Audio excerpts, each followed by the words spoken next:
Friday, March 31st, and again, this is AP Language, Ms. Parker. Today, y'all have a timed writing, but before you start your timed writing, I want you to listen carefully and look at the announcements that are posted on this next slide. I wanted to first give you a kind of overview of what we're doing next week and where we're going with finishing this book, a test, and then getting ready for the AP test.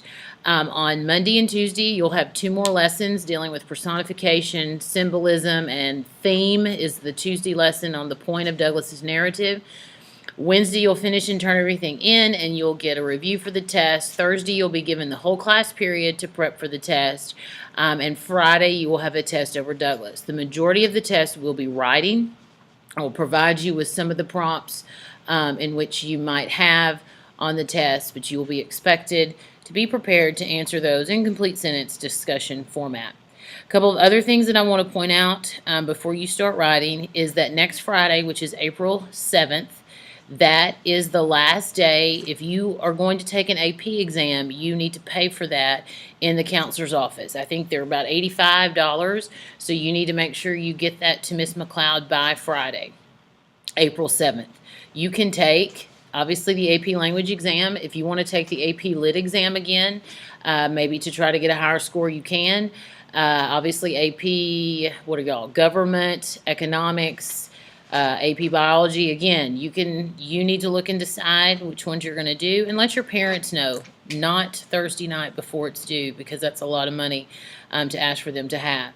So just be aware that next Friday is the cutoff date for that, so she can get those tests ordered and taken care of.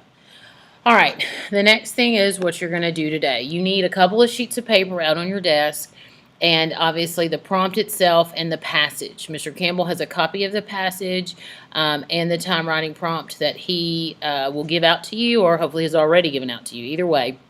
So you need to get those things out on your desk. On your blank sheet of paper, go ahead and put your name in the top right-hand corner. Put today's date, which is 3/31/17. And title this Douglas Time Writing number 1. I've written here on the reminder sheet, it's also on the prompt page, that when you write this, and I don't know if Ms. Parker does it this way, but this is the way that I do it, you need to write on the fronts only, and you need to skip lines. Now, let's say you're writing and you didn't skip a line. You do not need to dramatically wad it up, throw it away, just skip the next line and keep going. You do need to write on the front. Again, if you mess up, just put a little line through it and keep going. Make sure when you get this, you read the prompt. The prompt tells you that you have a page. It says it's attached, but it's not. The page next to you, which is a passage from the narrative of the life of Frederick Douglass.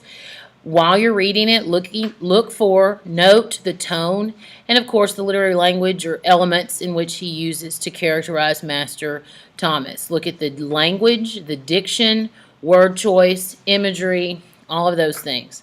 Then you're going to write an essay in which you analyze the way Douglas uses language to reflect a specific tone and feeling about Master Thomas. You may use your tone page as needed. I gave you that page a while back that had all those tone words, and you're welcome to pull that out and use that as you write, okay? So I have it marked on page 54. There's a little mark there that starts with, it was tenfold harder, and then you need to read all of page 55, and then the back page, you'll end at the end of that paragraph, stupid as we were, we had the sagacity to see it. So you're going to finish there. You can pull from any of that. Make sure you have a clear thesis.